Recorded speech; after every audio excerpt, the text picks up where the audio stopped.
salue dans le merveilleux nom de notre Seigneur et Sauveur Jésus-Christ de Nazareth. Nous remercions l'Éternel pour la grâce qu'il nous donne, le privilège encore d'être en vie et de partager également. J'aimerais partager avant que nous voyons le thème de ce jour. Bien aimé, lorsque la Bible dit dans la parole de Dieu, dans Matthieu chapitre 28, la Bible nous dit « Allez partout dans le monde, faites des nations des disciples, les baptisant au nom du Père, du Fils et du Saint-Esprit, et les instruis à garder tout ce que je vous ai commandé. » Ça, c'est la grande commission que le Seigneur Jésus nous donne. Je ne sais pas, peut-être que tu pries afin que ta famille reçoive l'évangile, c'est-à-dire ton père, ta mère, tes frères, tes soeurs, tes cousines, toute cette famille, grande famille que le Seigneur t'a donnée dans la chair, cette grande famille. Peut-être tu pries, tu essaies même de prêcher la parole, mais ils n'écoutent pas, ils n'entendent pas ce que tu dis, ils te rejettent même. Bien aimé, je vais t'encourager à ne surtout pas te décourager. Prie, continue à prier pour eux, mais toi, qu'est-ce que tu dois faire? Sors, va, prêche la parole aux autres, évangélise les autres, annonce les bonnes nouvelles aux autres. Et tu verras que d'autres personnes aussi viendront annoncer la parole à ta famille. D'autres personnes aussi pourront venir prêcher à ta famille et par là, ils pourront croire. Donc, c'est ce que je voudrais partager avec toi, que tu ne te décourages pas. Ne te décourage pas, bien-aimé. Va vers les autres. Si les gens de ta famille refusent de recevoir, va vers les autres. Prêche, annonce Christ. Et Christ lui-même enverra d'autres serviteurs, d'autres Moïse, ses enfants, venir prêcher la parole à ta famille. Et par là, ils pourront croire également. Donc, nous remercions l'Éternel également pour le thème qu'il a mis dans notre cœur en cette nouvelle journée de lundi. Et le thème ici, c'est « Il faut croire et le démontrer ». Il faut croire et le démontrer. Pour cela, nous allons aller dans la parole de Dieu. Nous lirons dans le livre de Romains, chapitre 10, versets 9 à 11. Nous partons tout de suite. Voilà, nous sommes dans Romains chapitre 10, versets 9 à 11. Nous lisons la Bible, version Osterval 1996. Je lis au nom du Seigneur Jésus. La Bible dit, elle parlant de la parole, elle dit que si tu confesses de ta bouche que Jésus est Seigneur et que tu crois dans ton cœur que Dieu l'a ressuscité des morts, tu seras sauvé. Confesse de ta bouche et crois dans le cœur et tu seras sauvé. Car on croit du cœur pour obtenir la justice et l'on fait confession de la bouche pour le salut. En effet, l'Écriture dit, quiconque croit en lui ne sera point confus. Si tu crois en Jésus, tu n'es point dans la confusion. Quiconque croit ne sera point confus. Mais notre attention est attirée sur le verbe croire ici, là. Nous avons souligné, ça apparaît dans ce petit passage. Croire, nous avons 3 fois. La première fois, c'est au verset 9, au verset 10 et au verset 11. Dans chaque verset, le verbe croire apparaît. Nous allons nous intéresser donc à ce verbe. Le thème ici, c'est il faut croire et le démontrer. Revenons maintenant. Nous faisons un tour dans le dictionnaire Larousse. C'est une application que j'ai téléchargée, une application gratuite qu'on peut trouver sur Play Store. Croire, selon le dictionnaire, nous avons 2 sens. Le premier sens, croire, veut dire tenir pour véritable, tenir pour sincère ou véridique, tenir pour réel possible. Exemple, je crois au livre de mathématiques. Vous voyez, je crois, dans le sens où je crois à l'existence d'une chose. Je crois à l'existence du soleil. Pourquoi? Parce que je vois le soleil, donc je crois à son existence. Je crois qu'il existe les hommes et les femmes. Pourquoi? Parce que je les vois, donc je crois à cette existence-là. Maintenant, il y a un autre sens également de croire. C'est celui de avoir la foi et recevoir avec soumission d'esprit tout ce que la religion. Dans le dictionnaire, c'est écrit la religion. J'ai marqué là en parenthèse la Bible enseigne. Ça veut dire quoi? Avoir la foi et recevoir avec soumission d'esprit tout ce que la Bible enseigne. Cette seconde forme de croire, c'est-à-dire je crois. Si tu dis je crois au livre de mathématiques, ça veut dire que tu crois que tout ce que le livre de mathématiques dit, c'est la vérité. Ça veut dire que si tu crois au soleil, ça veut dire que tu crois que tout ce que le soleil est capable de faire, c'est-à-dire la photosynthèse, on appelle ça comment en science, je crois la photosynthèse, si je me trompe, oui, Oui, c'est une réalité. Je crois également que le soleil, si on sèche un vêtement, ça va sécher parce que le soleil a touché. Vous voyez un peu, c'est la même chose. Maintenant donc, nous disons parfois que je crois en Dieu. Je crois en Jésus. Je crois. La question que nous devons nous poser, c'est dans quelle catégorie nous sommes. Est-ce que nous sommes dans la catégorie de ceux qui croient que Jésus existe, c'est-à-dire l'existence de Dieu? Nous croyons à l'existence de Dieu. Toujours est-il qu'il y en a qui ne croient même pas, qui disent que, voilà, après la mort, tout est terminé. Bon, ça c'est un autre sujet. Est-ce que tu crois à l'existence de Dieu selon le premier sens, c'est-à-dire tenu pour véridique, ou alors tu crois dans le sens où tu te soumets à ce que la Bible enseigne, où tu as foi en Dieu? Nous allons voir que si tu crois en Dieu, tu fais bien, mais tu n'es pas le seul à croire, parce qu'il y a d'autres personnes, d'autres créatures qui croient comme toi. Allons-y dans la parole de Dieu. La Bible dit dans Jacques chapitre 2, verset 19, la Bible dit ceci. Tu crois qu'il y a un seul Dieu? Oui, tu fais bien. Les démons le croient aussi. Et ils tremblent même. Les démons croient aussi qu'il y a un seul Dieu. Et ils tremblent. Tu crois qu'il y a un seul Dieu? Tu fais bien. Tu crois que le Dieu que nous servons, c'est le Dieu d'Abraham et d'Isaac et de Jacob. C'est le Dieu créateur du ciel, de la terre et de tout ce qui existe. C'est le Dieu de la Bible. Tu fais bien. Oui, c'est lui le Père des esprits. Bien-aimé, tu fais bien. La Bible dit tu fais bien. Mais qu'est-ce qui prouve que tu crois réellement?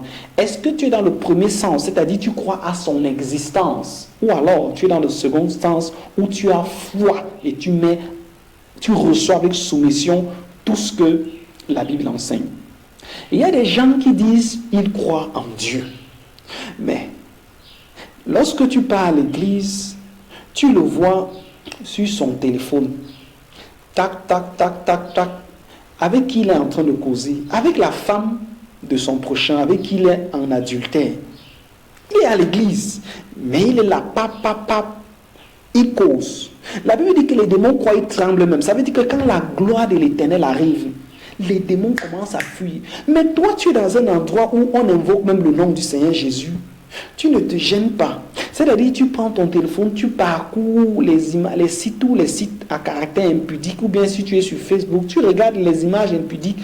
Tu n'as pas de remords, mais tu dis que tu crois. Mais peut-être tu crois à l'existence. Là, tu fais bien. Tu crois peut-être à l'existence. Tu dis que tu crois en Dieu. Mais pour toi, mentir, tu mens sans remords. Lorsque tu te rends même compte que tu as menti, tu n'as pas de remords. Tu es dans un taxi, tu es avec des gens, mais tu prends, allô, je suis au Cameroun, je suis en France, je suis en Belgique, je suis à Schalke. Alors que tu es dans ta chambre, tu es couché et tu ne fais rien. Mais tu as cette aisance de mentir, mais tu dis quand même que tu crois. Bon, peut-être tu crois à l'existence, tu fais bien. Tu dis que tu crois, mais tu n'as pas de problème à changer ton comportement. C'est-à-dire, lorsqu'il s'agit, la Bible dit, soyez armés la Bible nous enseigne dans 1 Pierre chapitre 5 que nous devons nous revêtir d'une ardente désir de charité, d'un ardent désir de charité. Mais tu n'aimes pas. Pour donner, c'est un problème. Tu ne sais pas partager. Lorsque quelqu'un te doit quelque chose, tu veux seulement en finir avec lui. En finir. Mais tu dis quand même que tu crois en Dieu. La Bible dit dans Philippiens chapitre 2 que le Dieu en qui nous croyons là, il a tellement été obéissant au Père, tellement obéissant que Dieu l'a Dieu l'a élevé et lui a donné un nom qui est au-dessus de tout autre nom. Cela, tu peux lire ça dans Philippiens 2, je crois, chapitre 9. Il dit, la Bible dit, nous allons lire, c'est pourquoi aussi Dieu l'a souverainement élevé et lui a donné le nom qui est au-dessus de tout nom. Afin qu'au nom de Jésus, tout ce qui est dans les cieux et sur la terre et sous la terre fléchisse les genoux. Tu dis que tu crois en Jésus? Oui, tu fais bien. Mais laisse-moi te dire que si ton comportement ne reflète pas la gloire de ce Dieu en qui tu crois, c'est que tu es dans le premier sens. Donc tu crois simplement à son existence. Nous allons continuer dans la Bible, ce que la parole de Dieu dit. Nous allons rester dans toujours Jacques chapitre 2. Pour cela, nous serons dans versets 24 à 26. La Bible dit, vous voyez donc que l'homme est justifié l'homme est justifié par les œuvres et non par la foi seulement. Je crois en Jésus, j'ai foi en Dieu, mais quelles sont tes œuvres?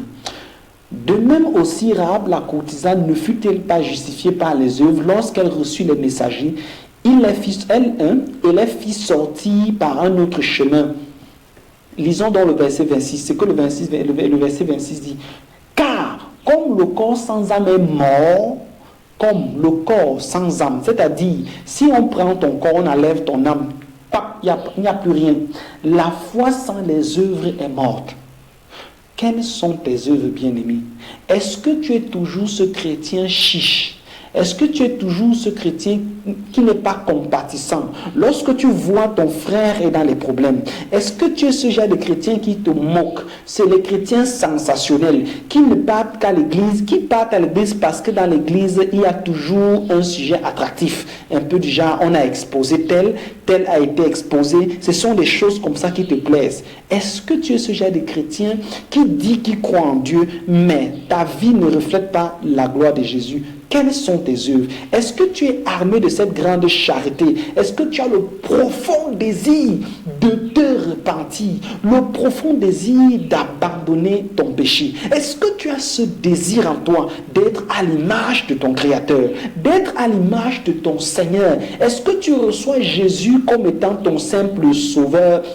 Et tu négliges l'aspect de ton Seigneur. Si tu crois en Jésus, je t'encourage à croire en Jésus comme étant celui qui se soumet à ce que la Bible enseigne et non à ce qu'un homme va t'enseigner. Est-ce que tu crois simplement à l'existence d'un Dieu? Si tel est le cas, sache que tu ne fais pas mieux parce que les démons même tremblent. Mais toi, peut-être tu ne trembles pas. Je t'invite donc, bien-aimé, à recevoir Jésus véritablement comme ton Seigneur. C'est-à-dire, tu te plies à ce que la Bible déclare. Parce que c'est en mettant en pratique ce que la Bible dit que tu seras sauvé. Est-ce que tu as la charité? Est-ce que tu es encore ce genre de chrétien qui a le langage « je n'aime pas telle sœur, je n'aime pas tel frère ». Non, la Bible dit, si tu as un tel langage, il n'y a point la charité en toi. Parce que Christ a tant aimé, cela dans Jean chapitre 3 verset 7, la Bible dit, Christ a tant aimé le monde Dieu a tant aimé le monde qu'il a donné son Fils unique, Jésus, afin que quiconque croit ne périsse point. C'est l'amour. L'amour et rien que l'amour. Et c'est la raison pour laquelle, bien aimé, je voudrais t'encourager à comprendre que Jésus-Christ t'aime. Jésus-Christ t'aime mon frère, il t'aime ma soeur. Et son amour pour toi et pour moi est plus grand que le monde. La preuve, il n'a pas regardé à sa royauté qu'il était.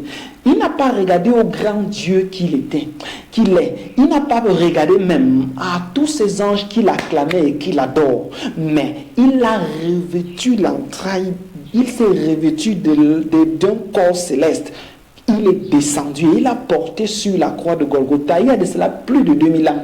Ton péché est mon péché. Et c'est pourquoi il est amour. Je vais donc t'inviter à recevoir l'amour de Jésus. Ce que tu es en train de faire en cet instant, en ce moment même qui ne glorifie pas Jésus, je vais t'encourager à abandonner cela. Ne t'accroche pas au titre, ne t'accroche surtout pas au poste.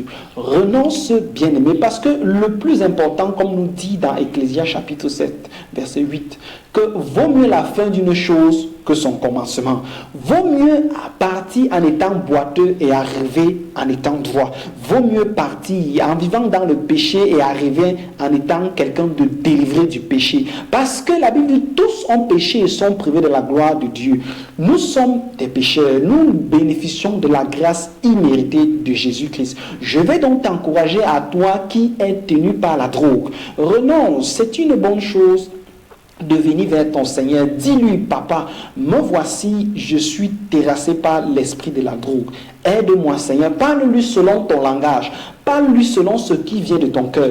Tu n'as vraiment pas besoin d'utiliser une formule. Parle, ouvre ton cœur et parle. Appelle ton Seigneur à l'aide et demande-lui grâce et miséricorde. Jésus-Christ t'aime. L'enlèvement, c'est bientôt, mon frère. L'enlèvement, c'est bientôt, ma soeur. Il n'est plus temps de la distraction. Il n'est plus temps du sommeil. Il est temps de se lever et de compter sur les grâces et le privilège que Jésus nous donne. Parce que ce que Jésus nous donne, nous pouvons retrouver ça dans Jean chapitre 3, verset 1, Jean chapitre 14, verset 1 à 3. Les promesses de l'Éternel pour nous, ce sont des promesses de la vie éternelle. Il a dit que votre cœur ne se trouble point. Que ton cœur ne se trouble point. Crois en Dieu et crois en Jésus. Parce que Jésus t'a préparé une place au ciel et il viendra nous chercher. Si tu gardes ses commandements et rien que ses commandements, sois béni, béni, béni en ce merveilleux nom de notre Seigneur Jésus. Amen, amen, amen.